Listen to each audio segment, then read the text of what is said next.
you. Oh my gosh. Hold on. Hold on. I got to get Bentley out of here. Hey, get up. Oh my gosh. He was looking out the window and saw something went nuts. Whose dog is that? That's Tara's. I have two of her. She has two dogs. She has Bentley, who was my dog that I gave to her. He was just a puppy when I met Richard. And then she has Linda's dog, Sophie. Hi, Ahmed. Yeah, hi. You're in your car. I had to go drop somebody off at the airport. I'm heading back to a meeting, so I'll stay as long as I can, but I couldn't miss the whole thing. I had to be here for some of it, so. Amazing. Amazing. So Linda, oh my gosh, we're all enamored with all of the wedding photos. They are beyond spectacular. It's like you had the time of your life and it was wonderful. Yes, and thank you. The pictures, and we don't even have all the photographer pictures yet. These are just pictures that some of us took, except one of her and I. No, Richard took that one. Yeah. Yeah. Yeah, so we wait till the photographer pictures come. They're going to be unbelievable. Yeah, no, congratulations. Oh my gosh. I'm yes, so thank you. She did a great job, Heidi. No, the thing is, Linda, is like, you know, like I mentioned in the comment on your post that you posted into the PPA, it's like, it's been so inspiring watching your growth, Linda, and everything that you've gone through and the awareness that you have now to just like let go and just enjoy things for what they are. Like, seriously, so damn proud of yourself. Thank you. Thank you. Yeah, it's very difficult for me to let go, but I'm working really hard at it. I know you are. I know you are. So, like, you know, definitely know that we're all witness to that. Oh, thank you. Yeah, like we're all witness to your vulnerability and what you're going through and the fact that you're doing it. Thank you. Thank you, Heidi. Thank you so much. Yeah, it's quite a... And then Sunday we had Richard's family's, his dad's 85th. Wow. So, yes, I had to work really hard on my mindset and just, you know, not, I don't know, get all worked up in my head. No, that's amazing. You did it. That was a jam-packed thing filled with nothing but emotions. And at any time you could have blown and you didn't. Absolutely. Absolutely. So true. Amazingness. That's so great. Wow. Well, you know what? Thank you so much, Linda. And like keep checking it, like keep sharing those photos. I can't wait till the professional photos are in. It's gonna be so okay. Yeah. Thank you, I will. So Omid, let's check in with you because you may be running off to a meeting. Yeah, well, we took a break and I had to take somebody from the meeting to the airport, and I dropped her off, and now I'm heading back to our meeting. Stuck in traffic here, so we'll see when we get back and when we can finish that meeting and go home. Wow, that's a long day. Yeah, but hopefully at the end of it, it'll be worth it. So. Amazing. So how are you doing? I'm doing okay. Well, like I was telling you, it's been a rough week with what's going on with work and what's been going on with Melissa. And, I keep telling myself that it could be that she's busy, but it's just how the last conversation went, Yeah. Do you mind if I share a bit of our conversation from today? No, not at all. Go ahead. So I have to tell you guys this that happened today. So I woke up today, and Omid was on my mind from like the get-go. Like at the moment I woke up this morning, he just kept jumping in my head. Like he kept jumping in my head. He kept jumping in my head. And so of course I was like super busy all day, and then this afternoon I kind of had a moment, and Omid showed up again. And I was like, you know what, Heidi, you're like right in front of your computer. Get in touch with him right now. And so I just reached out and I said, you know, listen, like I just got to let you know, you've been on my mind all day, and I just want to check in. Like, how are you doing? You know, is anything up? What's going on? And so Omen shared a few things with me, and then and he was like, okay, this is kind of freaky that, like, do we really have that much of a connection? And so I said to him, I said, you have to understand something about me, is that once you have come into my life and it's like we have a friendship connection, it's like, for me, that will show up on a regular basis. So that connection does exist. So I don't want to scare you, but that just happened, right? So Omid shared a few things. I won't get into all the details, honey, but there was one particular thing that he brought up about his work. And he said, you know, I'm going into all of these meetings and, you know, I have to do all of these meetings and I'm very stressed about it to save my job. And so I said to him, I'm like, Omid, I would really love for you to really sit, because you're fighting so hard to save your job right now. And I get that. But I want you to really find out that this fight that you're going into to save it, is this particular job or is aligned with your soul? You know, when you fight for things on a regular basis, a lot of times the universe is continually putting these obstacles in front of you because you're not supposed to. And so I said to him, every single thing happens for a reason. And so I think it would be really great that if you could sit with that, or is what's happening right now that the universe has shown up, and this is a virtual 2x4. Maybe this door needs to close. And so the craziest thing is Omid got back to me with pretty much one line, which was, that is exactly what I was thinking about last night. And I said, Omid, I am your universal wink right now. I showed up today to give you that message because the universe needs for you to confirm this. And the fact that what I've exactly said to you is everything you just thought about last night, it's time for you to really listen. You know, because it's like it's like, why did I tell him that? Why did I tell him that? I don't know why I told him that. Like, in the moment, I just answered the question. So it's like, you know, I was probably that universal wink that just showed up. So it was like, thank you for letting me share that conversation that we had. But I was just like, wow, like that is such a moment, right? Like that's just such a moment for people. So, you know, I'm really excited for what your next journey is going to be. Is it going to be scary? Holy shit, is it ever? But nothing in life was ever worthwhile without being a little damn scary. If you've ever ridden a roller coaster, which is the most thrilling thing in the world when you do it, but it's also so damn scary when it goes over that first hill. It won't kill me, right? So remember, it won't kill me. Yeah, you got to remember those 3 things that I always say to myself to yank me back out of it. What are you doing? Did the sky fall? No. Did the earth open up and swallow me? No. Did I die? No. Just yank yourself back. Whatever scary thing you're going through, you didn't die. Yeah. Yeah, so that was quite a moment that we had today. Wow. Yeah. That's powerful. Yes. Okay, let's check in and see how everyone else is doing. Karen, my lovely, how are you today? You're right underneath Omid, so you're next. Oh, good, thanks. Actually, well, that's even fitting because I'm going through something similar like Omid. My job's wrapping up in a couple of weeks, and I haven't found anything else yet, but I'm trying to stay calm and just curious to see what the universe brings me. So I'm open to receiving what they have in store. Exactly. Wow. Wow. Yeah, no, it's very scary. 100%. I get it more than anything else.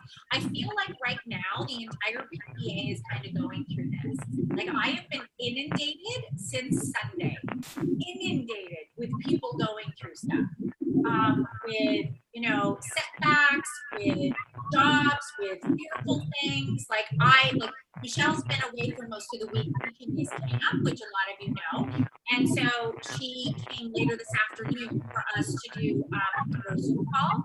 And so I was catching up with her and I'm like, oh my God, every planet, there must be an eclipse. They're like Mercury retrograde. I can't even get over what's happening.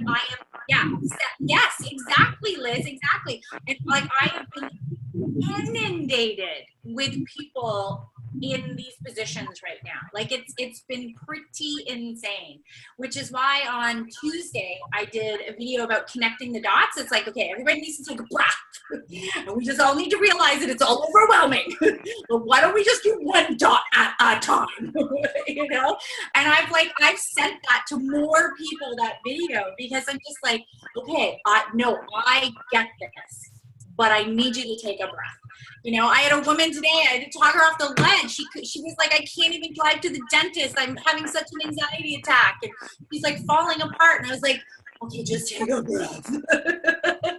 Watch this video and then we're going to talk. And then we did. We chatted. And she just, as we're coming onto this call, she's like, thanks to you, I drove with confidence for the first time in a long time. Bless you. I just got that from one of our PPA members. So she did it. She got to the dentist and back. Wow. So yes, everybody, Karen, Omid, everybody, everybody is literally being turned upside down right now. Yeah. Everybody. So know that you're not alone. Yeah, well, in a way, it's a relief because it's been the craziest summer job I've ever had in my life. And so, in a way, it's a relief that it's almost over. So, yes, just curious to see the next chapter. Yes, I'm very curious to see your next chapter. Oh my God, amazing. Okay, Devlin Jen, my lovely, how are you?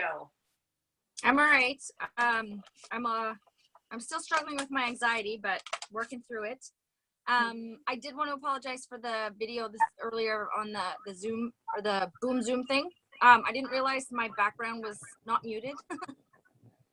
You were fine. Oh, I watched a part of the replay and I could hear, and I thought, oh my God, it was just the two of us. And I know that Karen was on mute, so I was like, I forgot.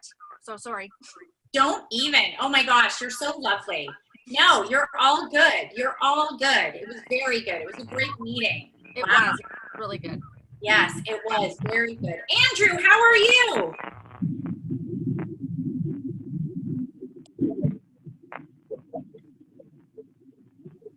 Looking for the unmute button.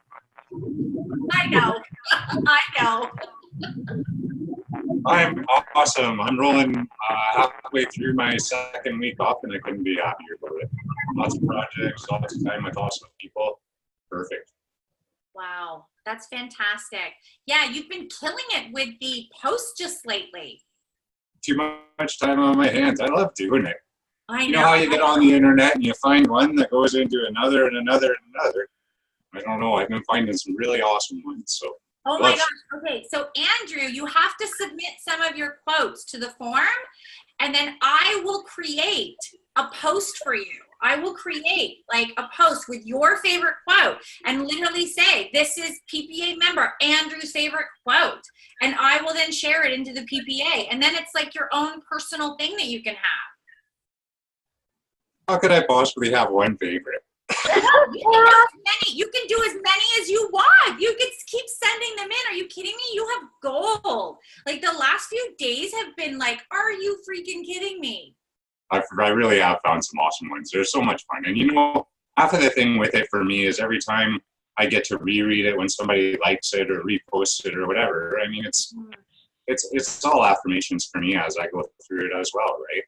Exactly. I see lots of posts that I don't post, so I do filter through, and the ones that I do post, they tend to mean something to me and hopefully to you guys too.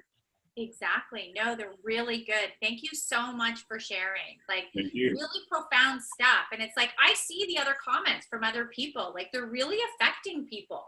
You know, I love that part. Yeah. That's what this is all about. 100%. Miss Sherry, my lovely, how are you? I think she's on. Sherry? Okay, we're going to go to Liz. How are you, Liz?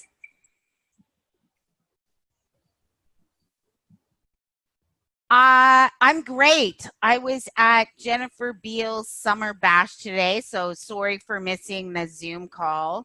No worries. But honestly, I have to tell you that because I speak so much, I can be highly critical of other speakers. I met this guy, this speaker today. His name's Ronnie Doss. And I got to tell you, I got a bit of an entrepreneur crush on this guy. Wow. Honestly, he blew me away. Wow. And that doesn't happen very often. Like, everything that he said, I was like, I felt like he was looking right in my eyes. And there was a lot of us in the audience. And I know, of course, he wasn't, because I know that speaker trick. But I just was like, so I bought his book and I bought his CDs and I signed up for his program. And I was like, this guy, he was so genuine and authentic. And his whole message was, he's a leadership trainer. He trains with, he teaches NASA, like, unbelievable. But his whole message was, take the planet back. You were here for a purpose. Show up and be a leader. Because if you don't do it, nobody else is going to do it. And I'm thinking, wow. Like, wow. He is so PPA. It's unbelievable. So for me, I was like, okay, so now I've got the Heidi piece coming in. I've got the Ronnie piece coming in. Yeah. Like, I very rarely blown away by speakers. I was like literally bobbing my head with Oh my God. Like, yes, that's right. We got to take the planet back with leadership. We got to do it. Yeah. So Here's your universal wink. I know. That's exactly how I felt. Yes. And I really, because you guys know what's going on with my daughter fracturing her spine and all that stuff. And I just felt like, okay, this is it. This is like a universal nod. It's like, you know what, Liz? Stand up, be a leader. You're a speaker. You're a powerful speaker. This guy, I know in some way, shape, or form is going to help me to move the ball forward. So, yeah, I'm all jacked up. I'm all jacked up from that. It was awesome. There's nothing better. There's absolutely nothing better than having that experience. There really isn't. Like, I get it. That's phenomenal. Yeah, so good. I'm all good. Yeah. Great day, Liz. Wow. Yeah. Thank you for sharing. You're welcome. Oh my gosh. Where is he from, Liz? Where's he He's from? from Nashville. And he's got so I don't know if you guys can see it, but that's his book. It's called Leading Lions. And it's his story about how he worked with NASA. And he's not even a college graduate. He was like so humble. So he's like an inspirational speaker. And he was just so kind. He's like, I was like, oh my God, I loved everything you said. He's like, here, take my book. I'm like, really? What was his name? Yeah. I'll post it in our group. Put it in our group, share his name and like his website and stuff so everybody has it. Yeah. So he's so PPA that I was just like, wow, you're my people. You're my people. Honey, you're my people. My people. Yeah. So it was great for me. Yeah. Amazing. Well, let's check back in with Sherry. Sherry, are you there, honey? Can you hear us? Sherry. Hopefully she'll come in. Okay. Are you guys ready to get started? Ready. I am so super excited about today because it's about goal setting. One of my most favorite things on the planet is goal setting, because we don't actually achieve anything in life if we don't set goals for ourselves. And as a leader, it's incredibly important. In the ambassador sales Boom Zoom today, we talked about goal setting at the very end as well. And Michelle had some incredible insight into it. So definitely check that out as well. But yes, goal setting in anything that we do is important. And that doesn't matter if it's your business, if that's in your family, in your friendships, in your extracurricular activities, your health, whatever it is, goals are so important. So if you want to truly succeed in life, and like I said, in every single aspect, without goals, you lack focus and direction. And you don't. You know people that are, those people that are just constantly putting out fires. And so instead of setting goals, they're just always putting out fires and jumping from one thing to the next, and nothing ever gets properly completed. They're always just putting their hand in everything because they haven't put any focus or direction. So of course, those are the two key words here. So goal setting not only allows you to take control of your life's direction, it also provides you a benchmark for determining whether you are actually succeeding, okay? So those are benchmarks. So even though you may have a goal that is going to take you a year to do, that is the set goal, but there's always going to be benchmarks to get there, okay? So to accomplish your goals, however, you need to know how to set them. You can't simply say, I want something and expect it to happen. And the sad thing is there's a lot of millennials right now where we're going kind of through a bit of a crisis where these kids have grown up without being taught how to set goals and how important that is. And they have these views of life that if I just, post some YouTube stuff and I do this, I'm going to be rich and famous. And that's not really how things happen. And, our generation growing up, there was always goals that are set, but even in some of our families, we weren't taught properly how to do that. So goal setting is a process that starts with a careful consideration of what you want to achieve and ends with a lot of hard work to actually do it. And there's the most important part of this. It's not just about the end result. It's about all the work that has to go into it to reach it. It's an incredible process that will not only give you a long-term vision, but also short-term purpose and motivation. By doing this, you will also raise your self-confidence as you recognize your own ability and competence in achieving the goals that you've set. There's this incredible study, and I've talked to the PPA about it a number of times. There's this incredible study that was done at Columbia University. And they wanted to find out if baby steps, if setting intermittent goals for yourself to reach the end result, if, in fact, as human beings, we motivate ourselves. So what they did was they brought together this study of all these people and they gave them a coffee card. You know those coffee cards where if you buy 10 cups of coffee, you get the 11th one for free? They gave them this. And so in the beginning, these people would go and they would get their cup of coffee. So there's the first benchmark. And then they get their second cup of coffee. And then they get their third cup of coffee. And what they found was the closer these people got to their goal, the quicker they started buying coffees.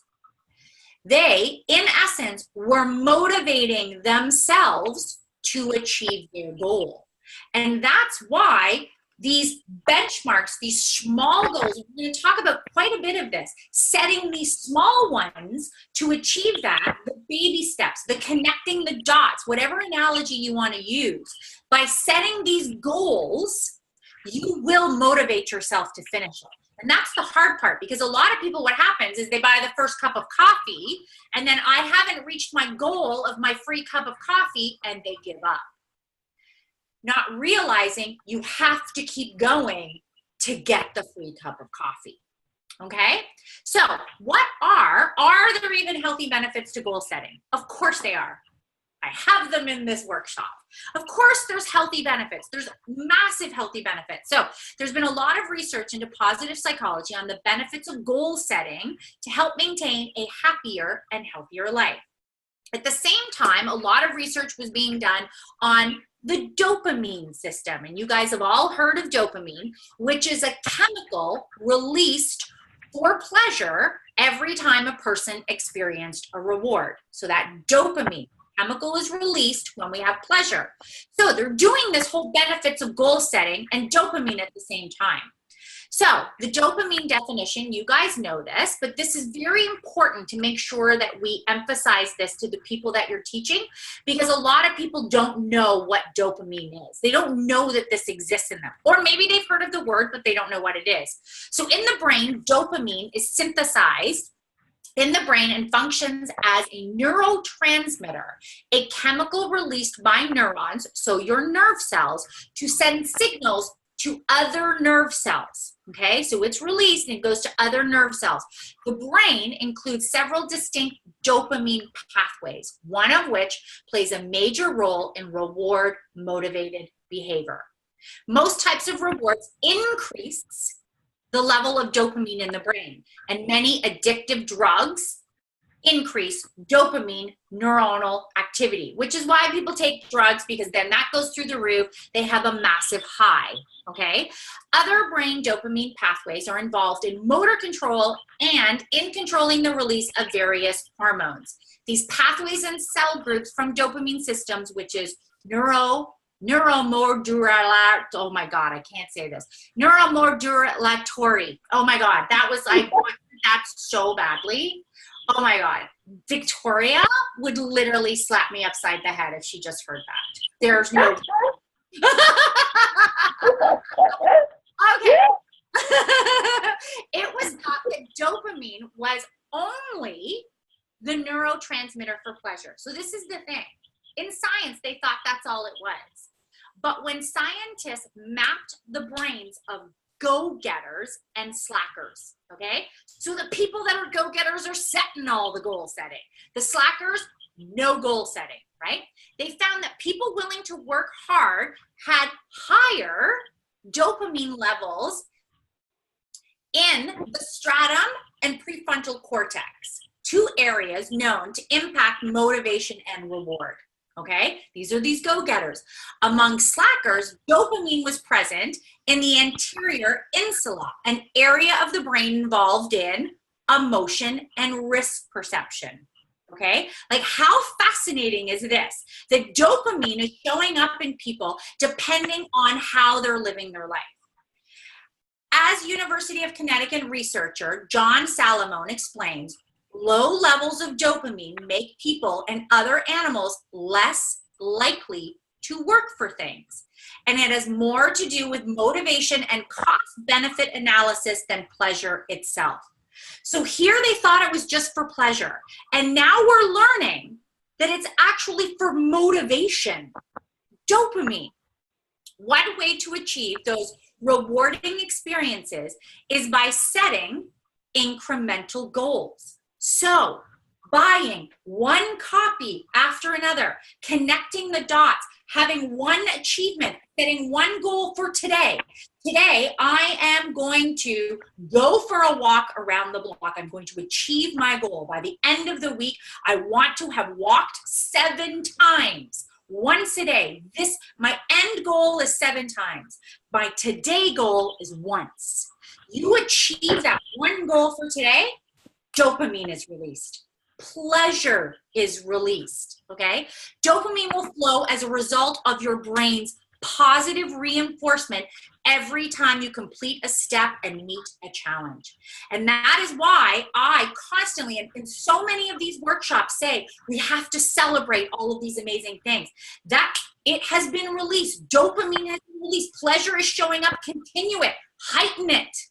You don't need to take other drugs. You just need to enact it in your own life. You become the drug to your own life.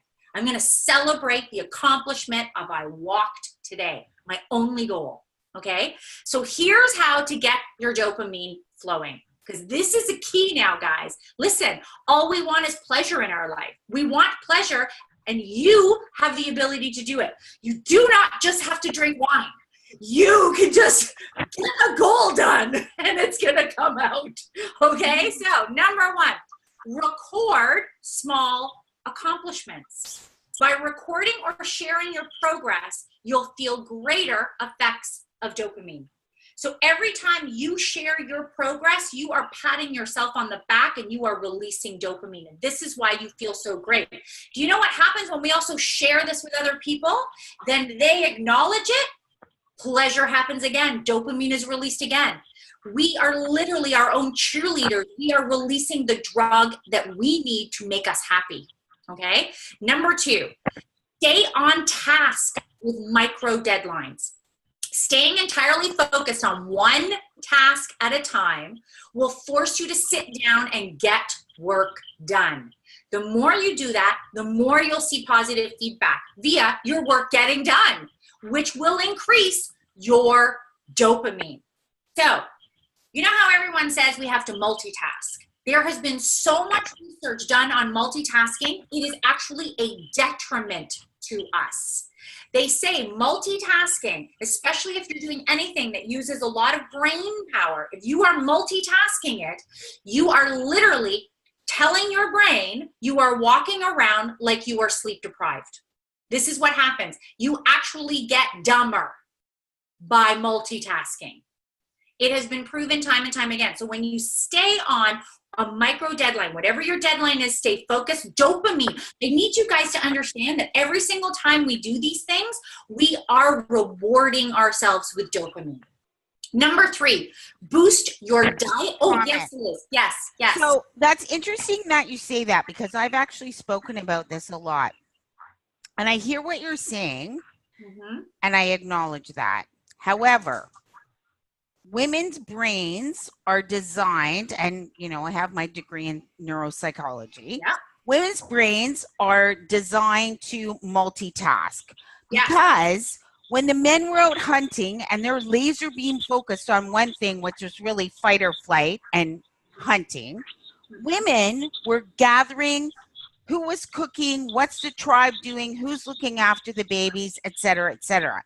So to a certain extent, for women, it's very hard for us not to multitask. We can be laser beam focused, but we're always aware of where are the kids, what's going on there, You'll see a lot of women talking on the phone while they're stirring a pot or cooking, because that's just our history for preservation of the children and the tribe while the men were off hunting.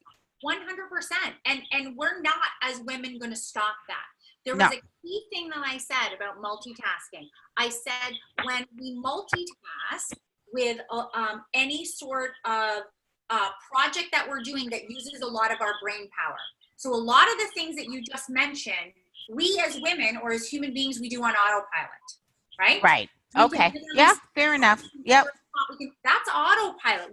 We can very easily do that. This comes down to when we're doing anything that is going to be using our brain function. So if it is a goal setting, a task at work, or within our business, or whatever it is, it's using a lot of our brain power. If we do too many brain power things at once, it's actually a detriment to us. Yeah, I would agree with that. Yeah. I would, for sure.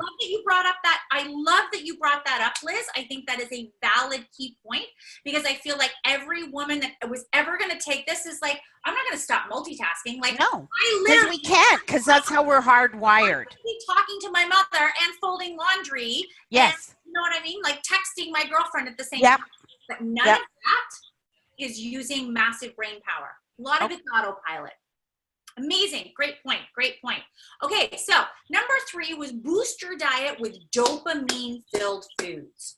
For an extra kick, make sure you're eating food with plenty of natural probiotics, like yogurt and sauerkraut. Now, you're probably like, really, Heidi? I'm not eating sauerkraut. But yogurt is a perfect way to do this. This is a great boost because it's filled with all the dopamines that we're going to need in our diet. Okay, you can hack your dopamine, but without the extra effort, it can only take you so far. Through this lens, motivation can just be about increasing dopamine. It needs to be about digging deep and being diligent, okay? So there is a massive health benefit to us to increase that pleasure that is happening, that motivation that we need inside of us. You guys have the ability to make that happen. Okay, here are some more health benefits, because that was just the mind-blowing one. Okay, don't just go through the motions of the day. Give your actions and energy purpose so you can achieve personal fulfillment and growth. Deciding to strive for goals can not only change your day, but can change your life and help you take control. Okay, so the healthy benefits of goal setting. Number 1, with goal setting, you have a clearer focus because now you know what you need to achieve in the day. I am a big person for the to-do lists. I don't know if any of you are that person, but the beginning of my day, and Michelle and I both work this way, where we always have the ongoing to-do list, and then we have what is our daily to-do list. There is our goal setting. What are we focusing on today? And also, what can we take from the big to-do list and put into this day. So you're always, it gives you a clearer focus, so you're not jumping all over the place. So properly thought out, stated goals, clearly set out your intentions and desires. The thing you really want to achieve, and that's the thing that we need to remember. We are trying to achieve things in life. We are all trying to do that, no matter what it is that we're doing. Omid and Karen right now need to achieve a new job. That is their goal. And it's like, what hard work are they going to put in for that goal to happen, right? It is easier to make decisions confidently when you have clear goals to lead your decision making. For example, if your goal is to cut down to 1 cup of coffee per day and someone offers you a second cup, the correct answer to achieve your goal is much clearer than if you have a general intention to drink less coffee. And this is very true. There are lots of people that say, you know what? I am totally going to get fit this year. Like, I plan on like losing weight. I'm going to get in shape. But then they don't have any sort of set out goal of how they're going to achieve it. They just willy-nilly say, I'm going to get in shape this year. And then what happens on December 31st, all of a sudden you're like, oh my God, I totally failed my goal. I didn't lose any weight or get healthier. It's like, well, you didn't actually set anything up. Like, where was, like, that was so willy-nilly. And I put the cup of coffee thing in because that was actually mine. I think I've shared this with you guys before. There was a time where I was drinking 5 to 6 cups of coffee a day. And I am a very hyper person to begin with. I should not be drinking that much coffee, you know?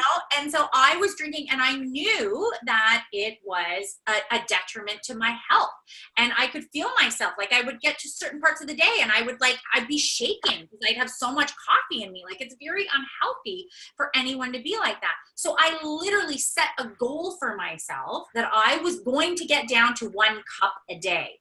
But then I strategically set it up how I was going to do that. I wasn't just going to go from 5 to 6 cups of coffee a day to 1, because I would have massive headaches every single day because of all the caffeine that I'm now taking out of my life. So I literally then, I was like, okay, this week, I'm only going to have 5 cups of coffee a day. I'm not allowed the 6. And then it was like the next week, I would 4. That is it. This week we're doing 4. And I just strategically took myself down. I had setbacks. I had massive setbacks where all of a sudden I would have like a super crazy day, or I was super tired because I had like really early mornings and lots of late nights. I was like, I need to go. I'm on the week with 4, but I got to go back up to 5 today. And I would give myself that. But then the next day I was back on my goal again. You know, so it's like we can't just say, yeah, I'm going to get down to 1. Well, what is the plan to get there? So clearer focus, okay? Peace of mind. Too often you can have many things on your mind. We do. Writing down your goals can help you take all of those ideas, apply perspective and priority, then galvanize you into commitment and action. Goals can also provide you with a meaningful purpose and sense of direction, which is important to living a fulfilling life. The reward of attaining the goal can also be something to look forward to. It does. I know for myself, making a to-do list gives me peace of mind, because now, instead of all of those things in my head rattling around, all those overwhelming things I have to do today, I've now put on a piece of paper, I can see them, and I can check them off when they're done. It gives you peace of mind. It does, anytime we set that goal. More freedom of thought is number 3 of healthy benefits for us. Setting goals can help to release your creative energies so you can focus on how to achieve them. You'll start to look for ways to make it happen by being clear about what you want and actively working towards it. You will feel more in control of your life. It can also be empowering to notice your progress towards a specific goal in a measurable form. It does. The moment that we take it out of here, where it sometimes can go into a negative cyclone, that there's too much, taking it out, setting it down, exactly how you're going to do this goal, it gives you more freedom to start getting a bit more creative about how you're going to do things, because that's not taking up the thoughts in your brain anymore. Okay? I know you guys know so much of this. I know. This is like, it's like so incredibly important, because there are, oh my gosh, I have to tell you, I spoke to many of them this week that have no idea about what goal setting is, okay? Managing anxiety. You can use goal setting as a way to help you practice your tools for managing anxiety or to move forward with your life as your anxiety becomes more manageable. Make sure that your goals are realistic and attainable. That's also important as well. You know, those people that come up with, you know, this month I'm going to lose 30 pounds. Unless you're going to one of those Jenny Craig's and all you're doing is eating their food and drinking their shakes or whatever it is, you're not going to lose 30 pounds. Unless you put in such a strict diet of whatever you're doing, you're setting yourself up to fail. So make sure everything is realistic and attainable. And check in with other people to get their perspective. Like if literally Double N Jen was like, yeah, Heidi, I'm going to lose 30 pounds this month, I'd be like, okay, we're going to need to talk about this because I'm going to put you in touch with Christine. She is a fitness person and she's going to chat with you because like, I don't want you to set yourself up to fail. I'm not saying you can't lose weight. But I'm just saying we need to be realistic. What is your life? You work a full-time job. You have, you know, you're crazy running around. You're going to school. You're doing all of this stuff. It's like, that is not attainable. I don't feel, right? So we have to make sure that things are realistic. So check in with other people as well. Okay, so goals. And anyway, Double N Jen looks amazing just the way she doesn't have to is. lose 30 pounds. Nobody here needs to lose 30 pounds. Okay. Thank you. You guys are sweet. Nobody does. Okay, so let's talk about goal types because of course there are different goal types and you guys know this as well. We talk about stuff like this in the PPA all the time. 3 categories: short-term goals. So guys, these are approximately 3 months to complete. So when you're like, I have a short-term goal in my life that I want to accomplish, that is over a 3-month period. Okay, intermediate term goals usually take 3 to 6 months, but can take up to 12 months to accomplish as well. Okay, so so these are larger. This is where you're going to want to put into play that you have small little short-term goals to get there. And then, of course, your long-term goals. These usually take 1 year, but of course, they could be 3 to 5 years. You know, when anyone ever starts a business, they're like, what are your long-term goals with this business? What is your 3-year plan? What is your 5-year plan? So, of course, you're going to have, within a long-term, you're going to have intermediate. You're also going to have lots of short-term. Okay, so all of these start to fit within each other. Also, for each long-term goal, you generally must accomplish a series of short-term goals, which is what I do. Example, if you wanted to become a doctor, you must first graduate from college and medical school and then complete a medical residency. I think this is the perfect example of how to explain what all of these are. Those are also long-term goals. There are several short-term goals you have to reach before you can start working on them, okay? So there's tons of goals that have to be reached within the ginormous long-term. But what happens in a lot of cases is everyone just looks at the end result, the end goal, and it seems so far away that it's debilitating in their life that they're never going to achieve it. And that's why, guys, it's so incredibly important that with any long-term goal that is happening, short-term and intermediate also need to happen within it. And there's way too many people that forget all of those little goals have to happen first. And if you can focus on the smaller ones, it makes it so much easier to get to the longer one because all of a sudden you don't look at it. When I run, so this morning I went out for a run. When I do any sort of running, I don't look up. I don't look up enough that I see the end. So I don't see the end of each block. I don't see the end of where I need to reach. I literally run looking about 5 to 6 feet ahead of me. So I can see everything that's around me. Like I can see people, I can see dogs, I can see all of that. For me, all I have to do, even when I run, is hit that short-term goal. That's 6 feet, that's 6 feet, that's 6 feet, that's 6 feet. And all of a sudden, all of these short-term goals within my long run, I've completed. And every time I hit, and the thing is I not only have my short term, which is 6 feet in front of me, I also have intermediate, which is each block. Even every single thing we do in life, we need to set goals for ourselves to achieve it. Because what happens is I'm running and all of a sudden I hit that wall where it's like, oh, my legs are getting stiff. Oh my God, I'm a little out of breath, whatever it is. And it's like, okay, that's okay. You got to hit that intermediate goal, which is the end of this block. And then once you hit that, next intermediate goal comes in, but I've also hit how many short-term goals, which is only 6 feet in front of me, right? So I'm feeling pretty powerful by the time I've hit that because I'm telling this to my brain. Oh my God, Heidi, but look at how many goals you just hit. Look at what you, my God, how many intermediate goals you just hit, how many blocks you've just done. So I'm not a person that likes to run like just like down on the beach or whatever it is. I literally have to run to have those freaking goals. Like, I'm not lying. Like, I am so that person, but I lead my entire life like that. So I like to run in the city because I set those intermediate goals for myself, right? And that's what gets me to the end. So it's important for this to happen in every aspect of our life. Every aspect. You know, you're doing laundry. It's like, I want to do 3 loads of laundry. When you get those 3 loads of laundry done, oh my God, how amazing do you feel? You want to know why? Because dopamine was just released, right? So it's like everything needs to be a goal. Okay, we're going to talk about the 4 P's for positive goals. Setting meaningful long-term goals is a significant step towards achieving dreams. In turn, setting and achieving your short-term goals can help you accomplish the tasks you'll need to meet the long ones. It's also important to make sure that all of your goals unleash the power of the 4 P's. The first P is you can say positive or passionate. It's completely up to you. Always pick a goal that you are passionate about.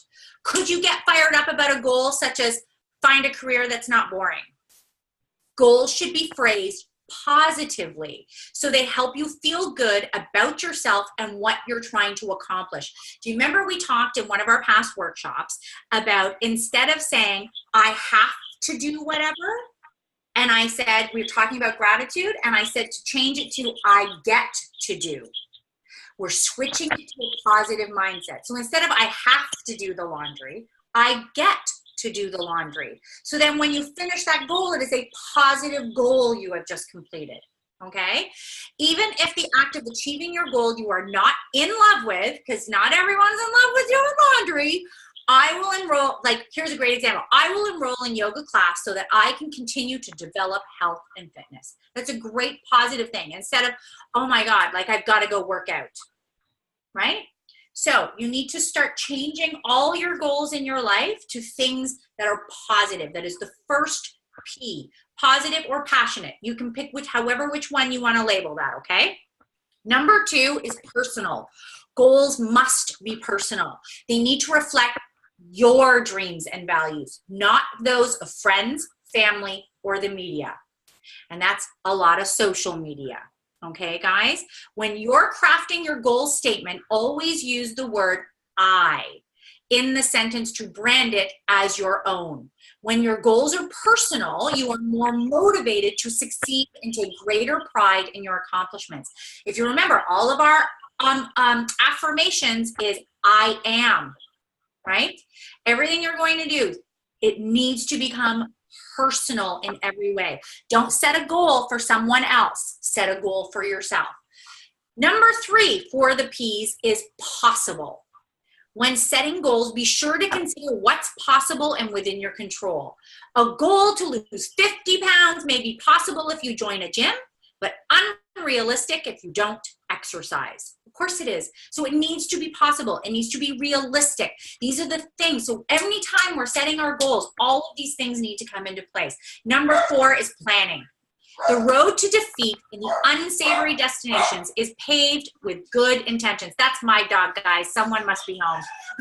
that's that's Haley, the little one. She's yapping. I can tell by the way she's freaking out right now. One of the boys must be home from work. She's excited. Yes, very excited. Okay, so the road to defeat is paved with good intentions. The surface of the road to success is smoothed with actual planning. Successful goals begins with a well thought out goal plan.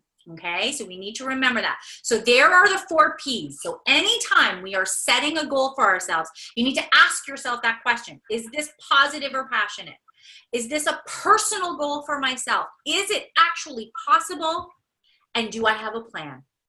Okay, so those are the 4 P's. So now that we've learned the healthy benefits, we know that it has to have the 4 P's. How do we actually set goals? How do we do this? It's so amazing how many people don't know how to do this. I am shocked by the amount of people that don't know how to actually make a goal. It's amazing. So number 1, setting goals. The first step in setting personal goals is to consider what you want to achieve. And that's the craziest thing. There are so many people that just don't know what they want to achieve. They're going to tell you what it is they want in their life. You know, I want more money. I want more things. I want to be able to go on vacation. People are so good at telling you all of that. But when you say, yeah, but what do you want to do? Like, what is your goal? Well, I don't know. Like, I just, I just need a job. Well, what is that then, right? So you need to know what you want to achieve. Setting goals gives you the overall perspective that shapes all other aspects of your decision making. To give a broad, balanced coverage of all important areas in your life, try to set goals in some of the following categories. So, of course, here are all the categories we need to figure out. I'm always so amazed that people honestly feel that the only time they're supposed to have goal setting in their life is when it comes to their business or to work or to school. They don't realize, I just told you, I set a goal every time I set out running. I set short-term, intermediate, and long-term. Every single time I run. That is a very personal thing. So we want to make sure that we're looking at our career, our finances, education, family, attitude. Guys, that is a goal setting. Your attitude. Is any part of your mindset holding you back, is what I write here. Is there any part of the way that you behave that upsets you? If so, set a goal to improve your behavior or find a solution to the problem. That one blows my mind, the amount of times people don't realize their own attitude, their mindset is a goal in life that needs to be achieved. Physical and pleasure. These are all the aspects that you guys will set goals in your own life. Spend some time brainstorming and then select one or more goals in each category that best reflect what you want to do. Then consider trimming again so that you have a smaller number of really significant goals that you want to focus on. Because the first thing you don't want to do is overwhelm yourself with all of these goals that are crazy. And then you're going to sit back and go, are these possible? Are these realistic in my life right now? So sometimes you may just want to pick one aspect of your life that you're going to start setting goals, okay? As you do this, make sure that the goals that you have set are ones that you genuinely want to achieve, not ones that your parents, family, or employers might want. These are big, hard questions you need to ask yourself. Is this what you want to achieve? If you have a partner, you probably want to consider what he or she wants. However, make sure that you also remain true to yourself. There's nothing wrong with checking in, especially with your partner. If you're like, listen, I'm going to go and quit my job because my goal is to start a new business. Yeah, you might want to check with your partner before you're like, I'm going to quit my job, right? So you want to set up some goals, short-term, intermediate, long-term, to get you to where it's like, I quit my job now, right? Okay, step 2, set a goal timeline. We all have to have timelines. Once you have set your goals, set a schedule when you would like to see it completed. You can't just say, this year, I'm going to get healthier and I'm going to lose weight. You're never going to do it. You actually have to start putting goals and times. By this time, I would like to achieve that I have lost whatever it is. And I know I keep bringing up weight and exercise, and I only keep doing that because it's relatable. Every single person that is on here has at one time or another either done some sort of health regime, diet, whatever it is. This is the number one goal that as a human race we set for ourselves on a regular basis, is our health. Okay, so then create an achievement timeline where you expect to reach smaller goals on your way to completing the larger ones. So again, what are your short term? What are your intermediate? All of these need to be set. And short term can be daily, intermediate can be weekly, can be monthly, whatever it is that you want, depending on how long your goal is going to be. Number 3, create a daily to-do list. List all the things you will need to achieve your goal, as well as people you may need to contact, education you may need to take, as well as your financial needs. So all of that needs to come into place, okay? Number 4, review plans. Finally, review your plans and make sure that they fit the way in which you want to live your life. Once you've decided on your goals, keep the process going by reviewing and updating your to-do list on a daily basis. Periodically review the longer-term plans. Sometimes this is where people actually fall down a bit, because what happens is in your short-term and in your intermediate, things are going to change. Things are going to shift all the time. I can tell you, with the PPA, they have shifted more times than I have underwear. It's ridiculous. I'm not lying to you. And I just continually refocus the long term, refocus the short and the intermediate to get where it needs to go. Things are going to shift and change, and that's okay if they do. You don't fail if they've shifted. It's a matter of stepping back, going back to our workshop, which was perspective, having perspective on the entire thing that's happening and able to move and shift and change with it. Okay, that's very important. Okay, now, how many of you have heard of SMART goals? It's a, yes, I know you have, Miss Liz. You probably teach it, lovely. So SMART goals, has anyone heard that term before? No, just Liz? Okay, so we're gonna go through SMART goals. This is something that is used on a very regular basis. It's taught in a lot of business schools. It is taught, you know, by business coaches. Liz probably teaches this on a regular basis. I know she does. It's used a lot. So a useful way of making goals more powerful is to use SMART, okay? While there are plenty of variants, SMART usually stands for the following. Okay, S is specific, or it could be significant. There are like a lot of different businesses and a lot of different business coaches have changed these words, but it's always the same reference to it. So specific or significant, okay? M is for measurable, or it can be meaningful. So if you see, a lot of the things that are here are very much what is taught more on a corporate level and what is taught more in this practice of the coaching arena, okay? Especially when you look at measurable, that is taught in corporate.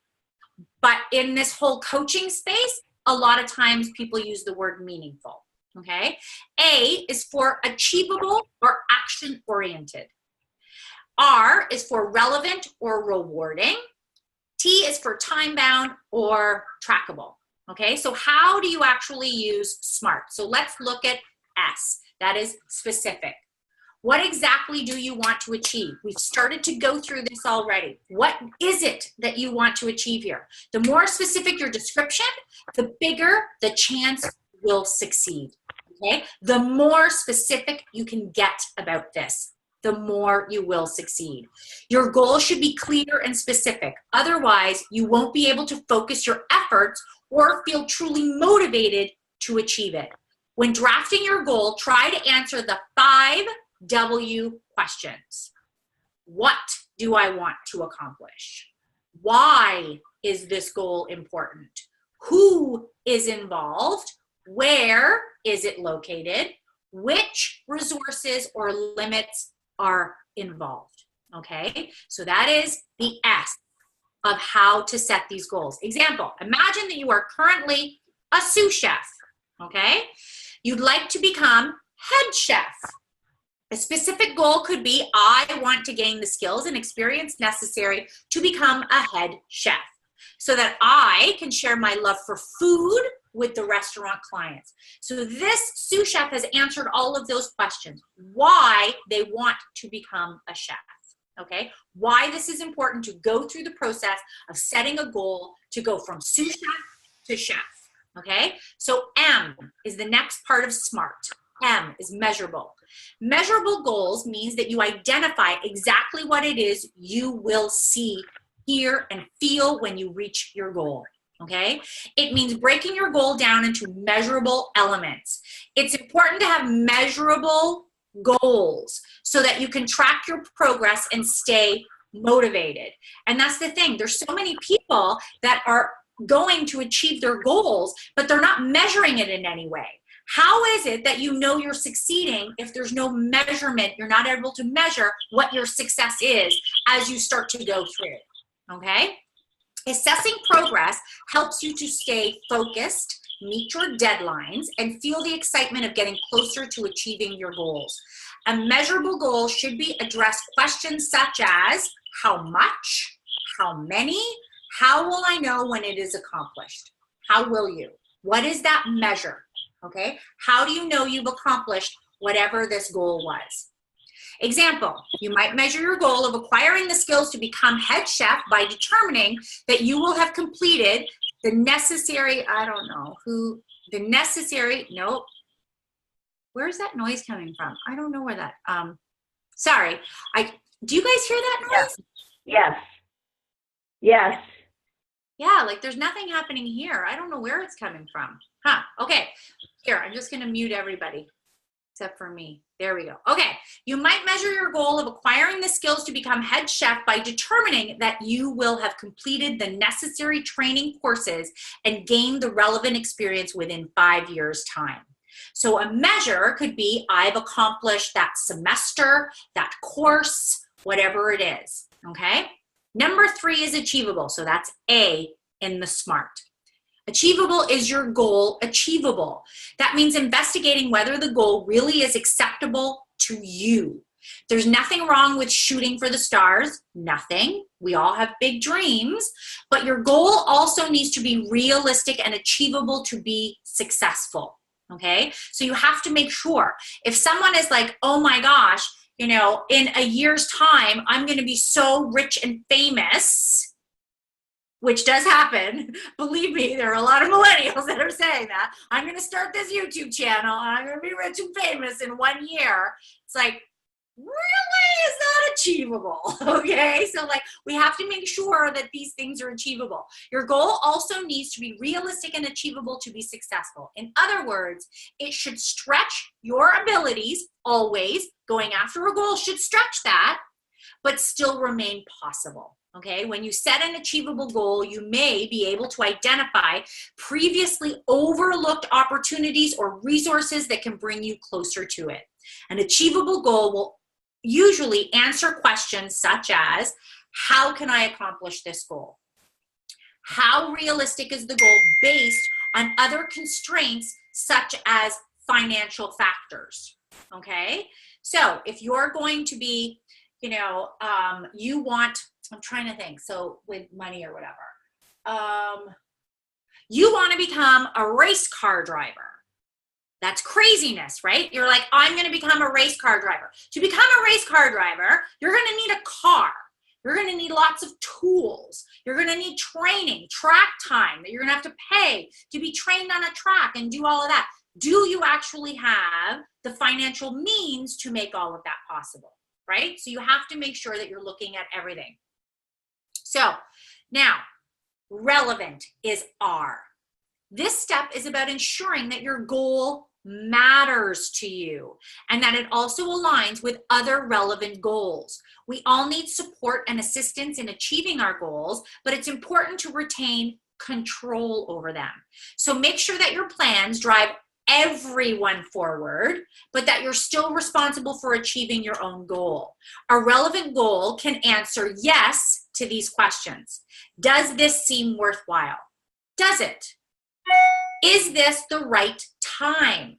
Now, we have to make sure that we're not relying on our excuses that I don't have enough time. That's not what the question is. The question is this the right time for me to do this? Okay?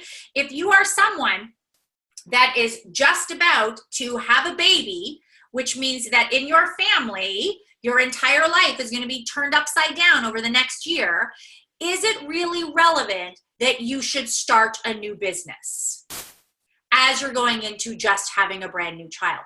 Probably not, because you listen, anyone that has kids in here, we all know it's insane that first year. So the question, when it's relevant and you're asking yourself the question, is this the right time? No, this is not the right time for me to be starting this business. So I am going to come back to this 1 year later. I'm setting a goal for myself to revisit this goal to see if now I should be starting. Okay, so we always want to make sure that we're checking in on all of these questions.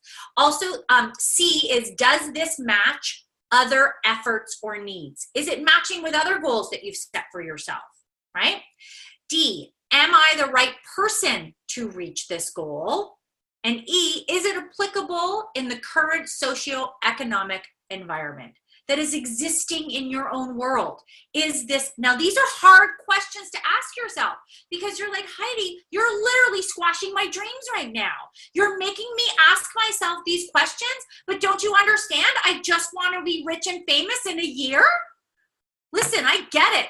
Go after the biggest dreams on the planet, but make sure you're not setting yourself up to fail. And that's why SMART is one of the easiest tools you can use to set goals for yourself. And ask yourself the hard questions, because you know, I say it constantly in here. I hate setting myself up to fail. I hate setting anyone else up to fail. I always want to make sure success is going to happen. Okay. And you guys have to do it for yourself. Yes, Liz. Yes, yes, yes. Yeah, so I use that technique a lot with my clients, and I use the, what I call the heart, mind, wallet check, which is, Ooh, nice.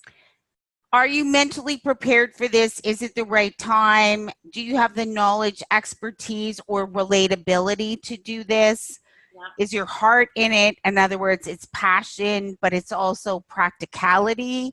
Yeah. And then is there market demand for this? Because I work with a lot of business owners who have, I'm not going to use a generalization, but they have wacky ideas. And I'm like, okay, that's great. I know that you want to be a pioneer, but you got to do the market research to see that there's people willing to pay for that. So it really is that whole alliance of that, you know, mind, heart, wallet check with the SMART goals to say, yeah, because sometimes it's just not the right time, or there is no real market demand yet. You're way ahead of the curve. Everybody wants to be the next Steve Jobs, but you know what? That's not necessarily going to work. So I love the SMART goals, but I also do that other extra piece to say, okay, well, where are you at? And I do like a low, medium, high with your mind, heart, wallet check to say, okay, yeah, you might be super high in your heart, but it's just completely unpractical from a knowledge perspective from where you are right now. So yeah, I mean, I love it. I get it, but I like that little extra piece to say you do have to check in with yourself and the marketplace. Yes. To see, is this something that is viable at this point in time? Yeah, 100%. And that's why I think it's very important in the relevant part. Is it applicable in the current socioeconomic? Exactly. Yes. These questions are so incredibly important, because it's true. If you live in a small town and there are 3 cupcake businesses already, and your big dream is to open a cupcake business, you live in a town of 1,000 people. Do we really need 4 cupcake businesses? Right. Even though that's your passion. So it's really, it's especially when it comes to business, you really have to do that. But it's in every aspect of your life. It is. And you know that and then I'll shut up. But the interesting thing to me is that people always say, you know, if you're going to be successful, you got to be passionate about something. And I say, yeah, that's great. But passion is a feeling, and feelings change. Ask anybody who's ever been divorced, right? Yeah. Passions change. Yeah. So as a business owner, why do we think that, or anything in life, we're passionate about something, and then when the passion changes, we feel disappointed or we didn't achieve our goal? But that's because passion is a feeling. Yeah. Right? So enough said. No, thank you. Thank you very much, Liz. I love it. I love it very much. Okay, so number 5, or the T in our SMART goals, is time bound. Okay, every goal needs a deadline date so that you have a target to focus on and something to work toward.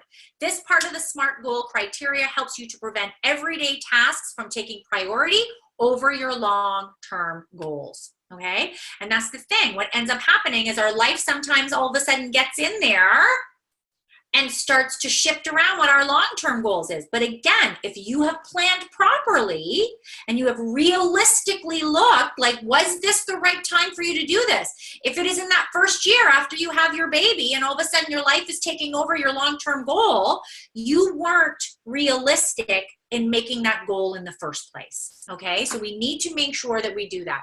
A time-bound goal will usually answer these questions. So that's the thing. This is what's really important in SMART and how I've laid it out for you, is because I've given you the questions to ask yourself to do each letter. Okay, so these are the questions. When?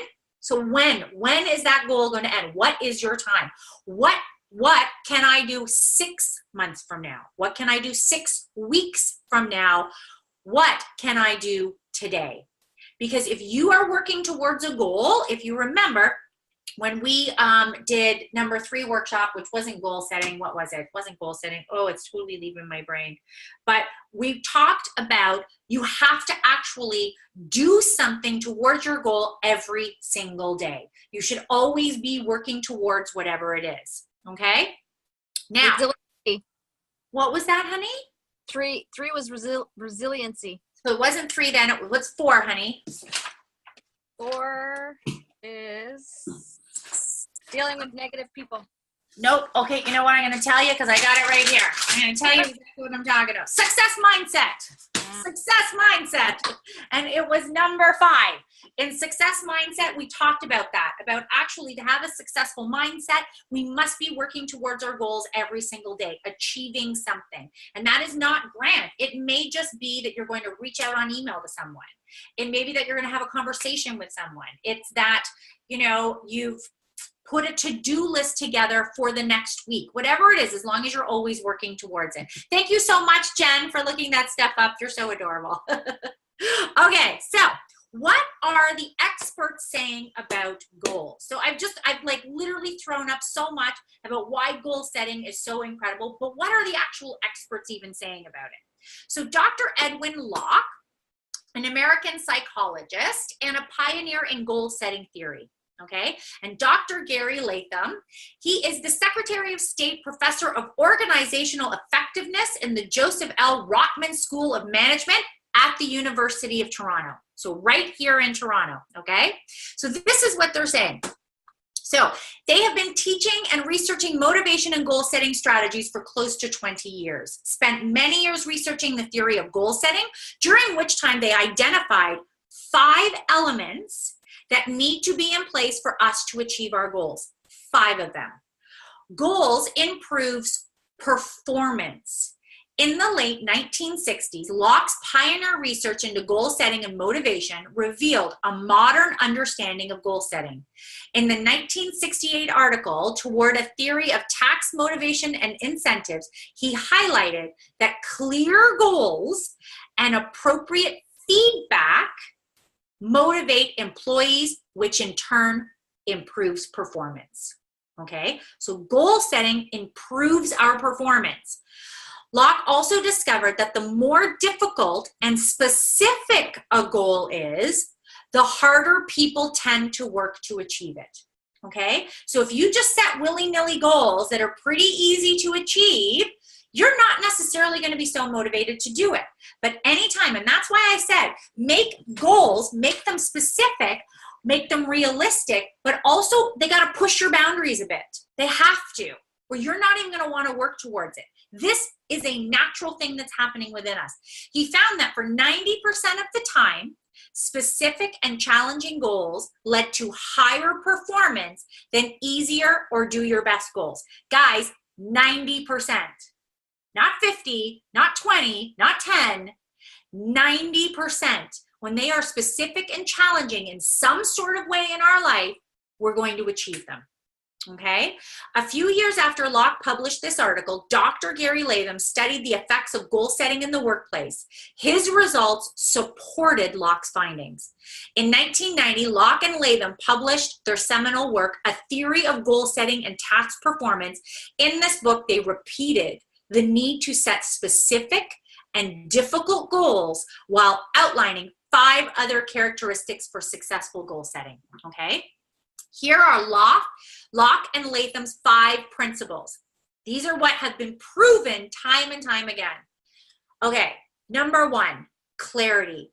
See how things are starting to show up again. We're repeating ourselves. In SMART, see, we did that, where we need to set out something specific. That was S, clarity. When your goals are clear, you know what you're trying to achieve, and your results can be measured accurately. This is why SMART goals work so well. Okay, so write your goals and be as detailed as possible. Use SMART. They're even saying in their principles, they're saying use SMART. Make your goals a personal mission statement for added clarity. See, here's a bit of a difference. Now we're making a personal mission statement to add that clarity.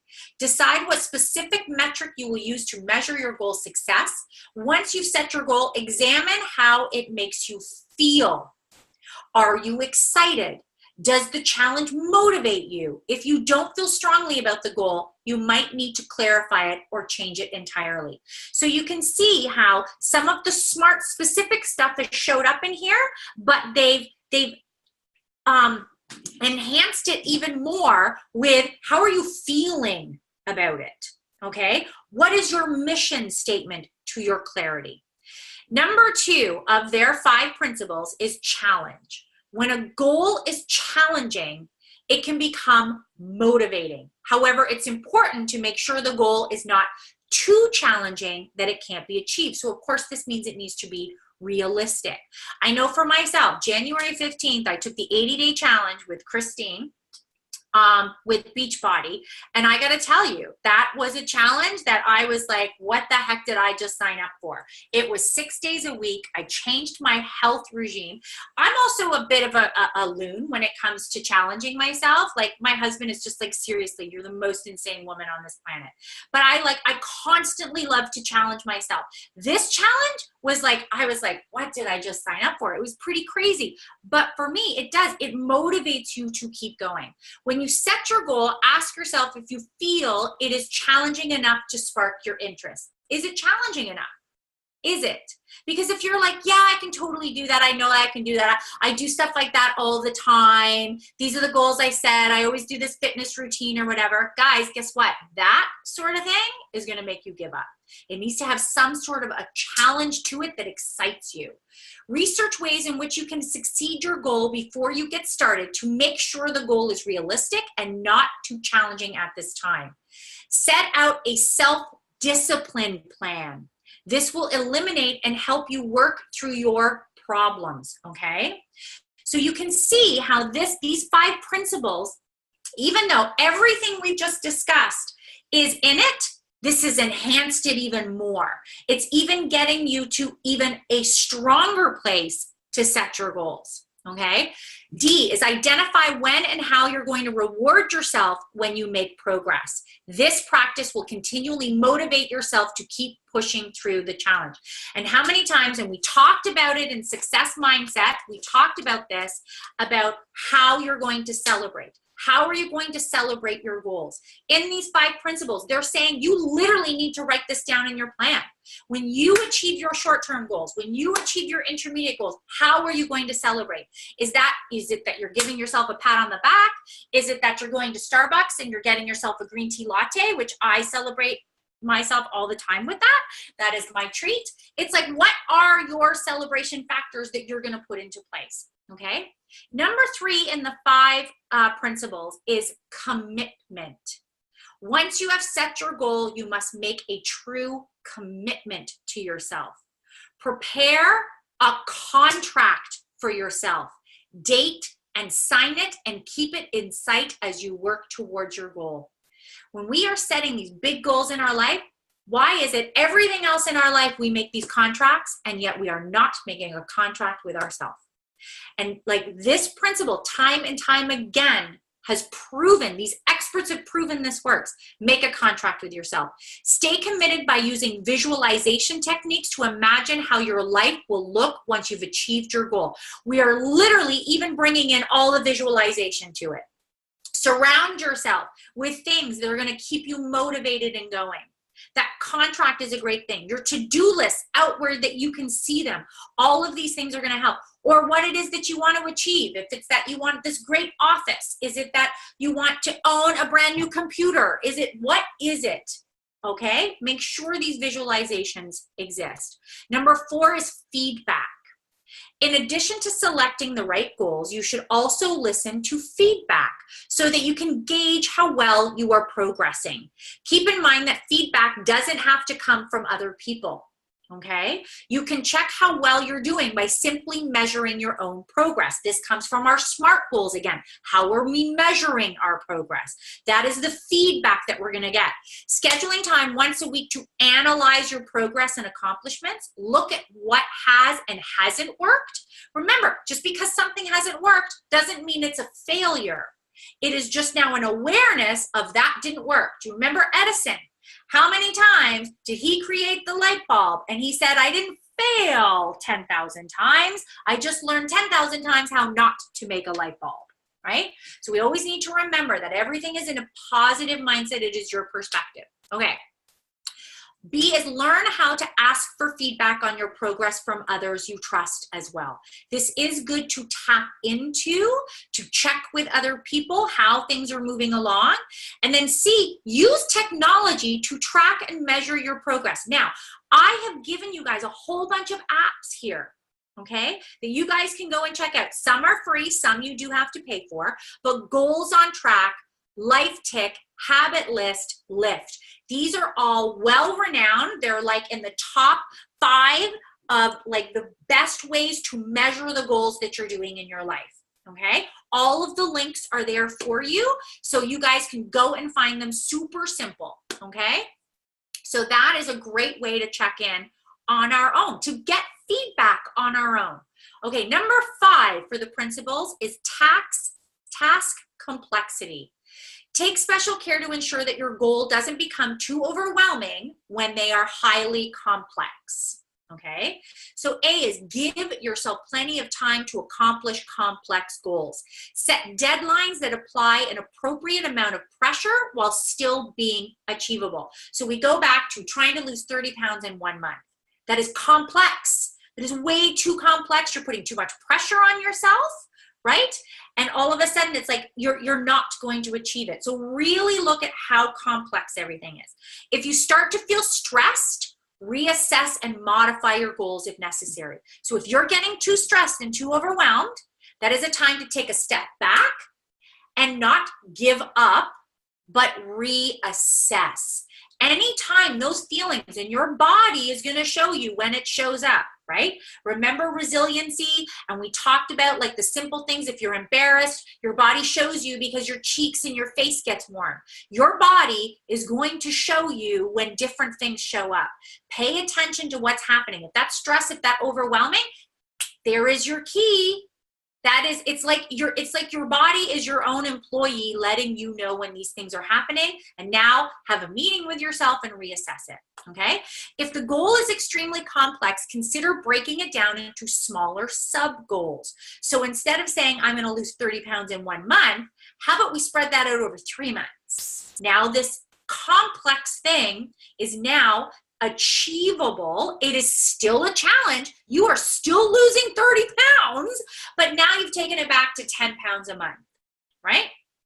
Okay, this will stop you feeling overwhelmed, and it will make it easier to stay motivated. So goal setting is something that many of us recognize as a vital part of achieving success. By understanding goal setting theory, you can apply Locke and Latham's principles to your goals. Their research confirms the usefulness of SMART goal setting. It was implemented into their principles. And their theory continues to influence the way that we measure performance today. To use this tool, set clear, challenging goals and commit yourself to achieving them. Be sure to provide feedback to others or their performance towards achieving their goals and reflect on your own progress as well. Also consider the complexity of the task and break your goals down into smaller chunks where appropriate. If you follow these simple rules, your goal setting will be much more successful and your overall performance will improve. Now, I've also given some reference material to lock and lay them because these guys are, they are the leading experts. And how incredible is it that one of them is right here in Toronto? Like that close, like that, just like I just want to highlight that guy forever because he's like right here, like brilliance came out of Canada, right? On goal setting. And that's the thing, like we are a very goal setting country. We're very good at it. We're much more conservative than say our American friends down below us. They are like very much the shooting for the stars and not really looking at how this is going to get achieved. You know, that happens a lot. So that is goal setting. So I'd love to know how you guys are feeling. And I want to check in with Double N Jen first because I love how vulnerable you have been through this entire process about your anxiety levels. And I would love to know, how did this ease your anxiety levels about goal setting or did this increase it? I'd love to know your perspective. I liked it. It increased it a little just because I have so much on my plate and there's so much I want to accomplish and I need to use this to break it down into smaller chunks because I'm always looking at what I want, not the bits and pieces to get there. Exactly. Yeah. Like it is. I 100% wondered if, because I know what's on your plate, if you were like, oh my gosh, now I have to do this. But these tools will take that anxiety away. Yeah. By taking the time to really sit down and putting your goals and time limits in place and setting all that for yourself, it is. Remember the health benefits? It's going to give you peace of mind. Yeah. It's going to, because now it's not just all in here, oh my gosh, I have so much to do. Yeah. Right? Yeah. Yes. It's like, I have this to do today. And that is it. Yeah. The only thing I have to do is this. Yes. No, I have a hard time making the small goals. That's one of my struggles. Yeah. Mm-hmm. Not anymore. Because now you have the tools. You can do this. You can do this, honey. We have so much faith in you. You have the tools. Now it's about making the choice to make the short-term goals and sticking to them. Because the thing is your number one goal should be to ease your anxiety. Oh, yeah. Every short-term goal you make for yourself is going to give you peace of mind. And that is the long-term goal. Yes. Yes, definitely. That should be your number one long-term goal, 100%. Oh, amazingness. Yes. Amazingness. Okay, fantastic. Who wants to talk next? Don't all rush and unmute at once. I'll unmute.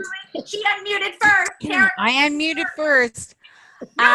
This is an interesting module for me because I am and have always been, not to use the qualifier, but I'm so goal oriented my whole life that now I've taken such a step back from setting goals that I'm in Victoria's mindset of just allow. Because sometimes for me personally, setting goals is a form of control. So I have to let go of that in a way to say that I found Victoria's when we were in the workshop the weekend so empowering that, you know, you just have to allow and lean in and let go. And for somebody who's at the alternate end of the spectrum, who has always been so type A and so goal oriented and so driven and like, yes, these are my goals and I map them all out and I need to achieve them. And life goes sideways sometimes. So it's like, you know what? I understand goal setting. I appreciate it. I love it. But I'm just about like, nope. take a step back, just allow, and broaden my goals, because I think I was so specific about my goals sometimes. Sometimes it just takes a whole different form. Does that make sense to everybody? Yeah, it does, but I'm gonna actually interrupt you because you actually answered your own question. And so I'm just going to reiterate what you said to me, okay? Just so that you can hear the perspective that I just got. Okay. So, you were like, I set so many goals that it was about control. Okay. And then what I love about Victoria is she talked about the law of allowance. And the law of allowance is to just let things go freely and allow things to happen. Okay. Yeah. And we went back and talked about how what was happening is now I want to have the law of allowance, but I want to make sure that that doesn't backfire on you, because the next thing that you said is, you know, I'm so rigid with my goals that when things go wrong, that's where you feel you lose control. Right. What Victoria was talking about is the law of allowance needs to happen there. So your goals are set. Take the control part out. Right. Of that, you have to control every single step. You set the goals for yourself, but remember when we were going through this and I talked about when things start to change or shift, take a step back. There is where your law of allowance comes in. Right. Instead of getting so upset about your goals and controlling, yes, but I've controlled this and I said it. Because what worries me about someone like yourself, Liz, is that you go from one extreme to the next. So you are either completely in control of your goals, or now you're like, I'm just going to have the law of allowance and see how things go. This is going to crash and burn on you very quickly, because you're going to be like, oh my God, I need to control. I can't take this. And so you need to put both of them together. So set your goals. And then when things don't go exactly how you set them out specifically planned, there's your law of allowance that comes in. Take a step back, readjust, reassess, and then keep moving forward again on your goal. Yeah, so I think that's like so incredibly important. Yeah, okay. How does that feel now? Not great. Okay. I mean, I get it. I understand it on an intellectual perspective. I do. I know, amazing. I have to sit with that. Totally, that's hard for me. It's really hard for me. I gotta tell you, there have been times in my life where right now, I am relating to you more than you will ever know.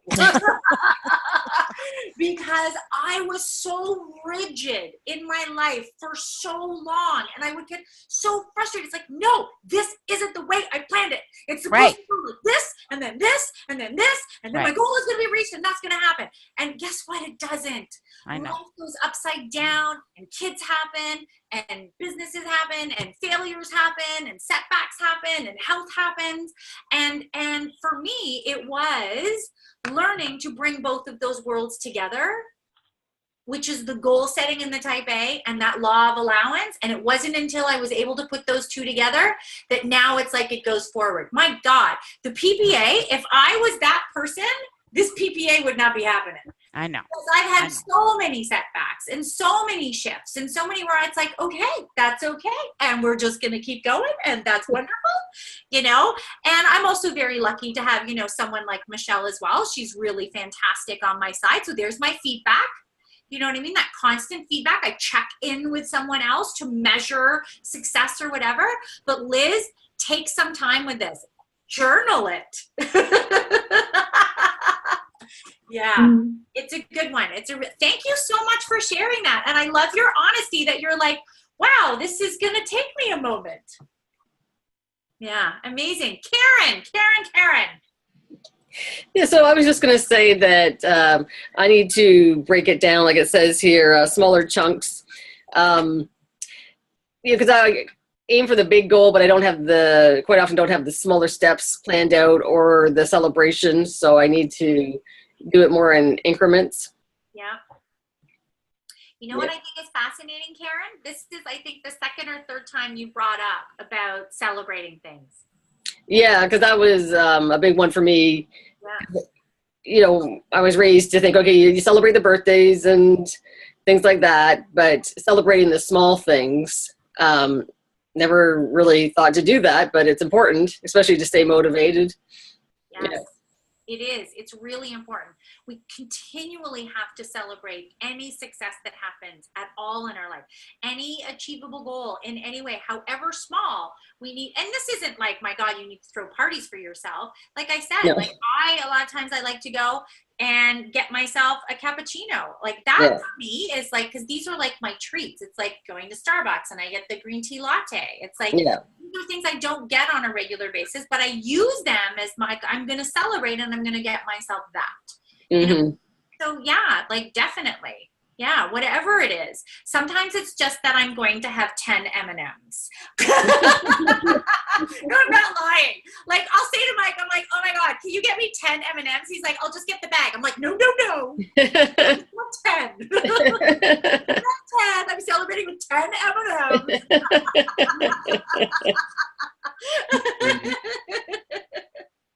Yeah. See, Liz, there's my control.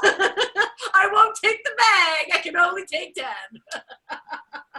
Oh my God, so ridiculous. Linda, how is this for you, honey?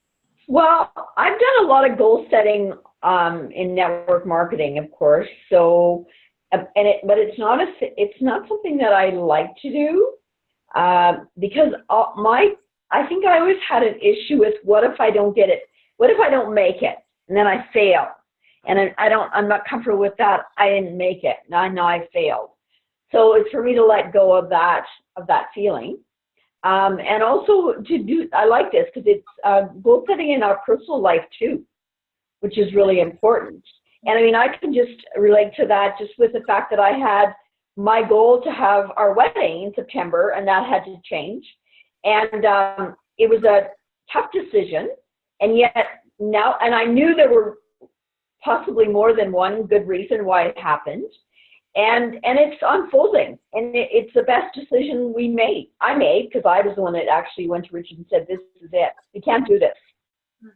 And, so it made it, easier to decorate his office and get that done. It's almost finished now. We have a few plants and stuff and little stuff, and the outside area of the assistant. We're doing that this weekend, shifting some furniture. And then, it gave me the freedom to really enjoy Tamara's wedding and not be totally stressed about how the hell am I doing this. Yeah. And his mother's not well right now. And my gut tells me it's not going to be a good thing. She can't catch her breath. She's overweight. I suspect it's heart disease. Okay. And we'll see where this is going to go. So everything was meant to be. Yes, 100%. So whether my goal was my goal, and I wanted it, it wasn't meant to be. So that's the law of allowance, Liz. 100%. And I want to make sure, because one of the first things that you brought up was that you don't necessarily like to set the goals, because what if I don't achieve them? So I need you to go back to workshop number 3, because that's an excuse. Okay. Right. I want you to go back and I want you to look at the excuses workshop, and I want you to look up what this is telling you, because you are affirming it. You are self-actualizing something, right? Yeah. So you need to make sure that our excuses are not preventing us from our success. Right. So that's really important. I also feel everything that you just went through with the wedding right now, and the fact that you did cancel that, you didn't reach that goal. And it's not that you haven't reached it. You just need to set a new goal for it. Yeah. You reassessed. Things were too difficult. Things were too hard. You've reassessed. And I feel that whole thing going down has taught you that the sky didn't fall, the earth didn't open and swallow you up, and you didn't die, because it didn't happen. Absolutely. Right? Right? Absolutely. Yes. So it's okay when our goal, we're like, okay, you know what? Like, I've set it for this. It's not achievable. Like, I'm now reassessing. It's not achievable. There's no failure in that. When you have the awareness that it's not achievable, to reset it for a different time. Okay. Exactly. That is a successful mindset. Okay. So that's where we Yes. need to go. So definitely, Linda, go back. There's your homework. Go back to excuses. Okay. Okay. I'm with you. I agree. Yes. Amazing. Thank you for sharing that. Amazing. Okay. Andrew, how are you? Hey, I found the button right away this time. Yay. I have to find a new way to celebrate besides drinking beer. That's my favorite way, and I think it's going to turn me into a I've had such an amazing fucking year for achieving my goals. I'm not kidding you. If I could show you the list that I started with this year, I think I might have, honest to God, like one that I still need to work on. As far as the start of this year came, I made so many huge goals at the start of this year, and I can't be more happy with what I've been able to do with it. I understand. I tried to go on this Hicks idea and the whole law of attraction idea before, where all you have to do is say, "Hey, universe, I want this. Give it to me," and you can go like this. Well, that doesn't work. There has to be action. One thing I understand about goal setting is that you can't finish if you don't start. Yes. So for that, an idea is nothing but a dream without an action, right? Yeah. So a lot of times for me, it comes down to I have to take action. I have to start. I mean, sometimes I don't even know what my goal is going to be, but I have an idea and I just have to start. Yes. And I can build on my goal as I go, I think. But for me, my biggest action for goal setting is just that. It's action. Get off my ass and do it. You know, I can procrastinate and I can have lots of ideas, but it seems to me once I start, I have commitment and I can do it. It's just a matter of me getting up and starting to do it. And I have to tell you, Andrew, I love that you brought that up, because in a lot of cases, goal setting, starting it is the hardest part. You know, any sort of change, if you're setting a goal for yourself and something that is a challenge, which it needs to be, the facts have proven it needs to be something that is a challenge. We're human beings. Are you kidding me? Change and challenges? Like, that is hard to start. You know, that is really hard to start. But it's true. You have to start. It's like you can make as many goals as you want in life, but unless you start it, it's never going to get achieved. So I love that you brought that up. That's just such an incredibly important point to make. Yes. And another very important point for me is not to be attached to the outcome. You know, when you're starting, hear that? Right. Amen. When we're starting on these goals, there's no idea how we can't possibly have an idea of how exactly it's going to look when we complete it. And oftentimes along the way, like Heidi with PPA, so many things change that even if you had an original idea of what it was supposed to look like, I mean, I can't say how many times it just didn't end up looking like I thought it did. Yeah. But on the way to that, I end up getting to where I wanted to be. I just can't be so attached to the idea of what it's supposed to look like that I start becoming dissuaded by, it's okay, well, it's supposed to look like this and it's not, so now I don't want to do it anymore. Yeah. You know, Right. You can't get off track on that, because so many times I get so much more from my goal than I expected because I wasn't attached to the outcome. You know that Andrew and I are bad axe throwers, but we're like the yin and yang of each other, right? You know that. Like we are, Andrew, we are like the yin and yang. So much. It's hilarious to me. Liz, we're all unique and have our purpose. Which one's better though, yin? I know. Who's yin and who's yang? No, we are so much. So that's what you did, Heidi, though. You created that experience of the bad axe throwing where we were like, we found this relationship of yin and yang, like so crazy. That's what PPA does. And yeah, just super fun, Andrew. You know how much I love you, brother. I love all of you as well, and you guys know that.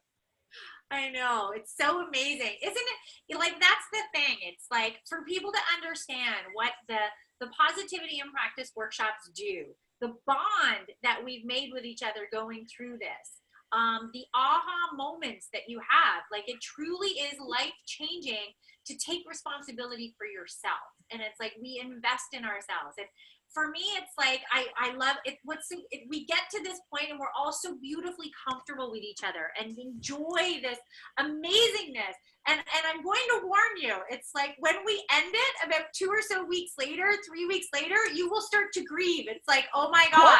Well, Just checking in with all of these people, and like all of the other PPA leaders, it's like they all have, like, they've all become their own little clubs, and they constantly check, like, they're all in that club still, you know, which is phenomenal and fantastic.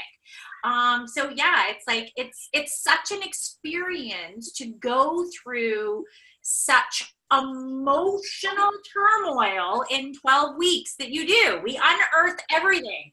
All of those little crevices that are there. I mean, Linda showed up today and she had no idea that I'm going to be like, go back to excuses. You got it.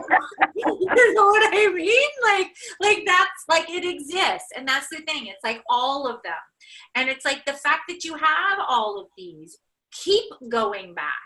You know, there's many of the other leaders that check in with me, and they'll be going on about something that they're going through, and I'm like, sweetheart, you have the tools to take care of this. I'm gonna make you go back to number 4. You know, go watch that, go read it, whatever it is. It's like, you have it. So these aren't just like modules that we take individually. They all join, and by them all joining, all of us join as well, which is kind of phenomenal. Yeah. Very cool. It's such a beautiful natural process that just happens. I've like thoroughly enjoyed this with you guys, and I'm getting to that point. And I need to prepare you guys for next week. Okay. So next week I'm not saying that it will be, but can be a difficult workshop. Okay. Next week is forgiveness. So I need us all, I know, every single one of you were like, oh, yes, forgiveness is a big one. And it's left to 11 because these bonds now exist. And so you are able to vulnerably come into that particular workshop. Forgiveness may show up really hard with some of you, with yourself, with other people. So I just want to make sure that next week, we don't have to stay locked on our 90 minutes. We can go longer. I always allot extra time for forgiveness that we can stay on together. And if we need to hear or share or go through whatever emotion is going to show up when we go through forgiveness, first of all, you need to know I will be here to stay and take you through that. Also, after you leave the workshop, it may show up. So I need you to know that we can tap into each other, but you can definitely tap into me if it's going to show up. Okay, because sometimes forgiveness, it's the hardest emotion as human beings that we have to go through. And we're going to do a whole damn workshop on it. Okay, see you later. Okay, Gotta go. Bye-bye. bye, sweetie. Bye, Liz. Bye. Bye, Liz. Yeah, so I always like to give everyone a heads up about number 11 because of the topic that we're going to go through.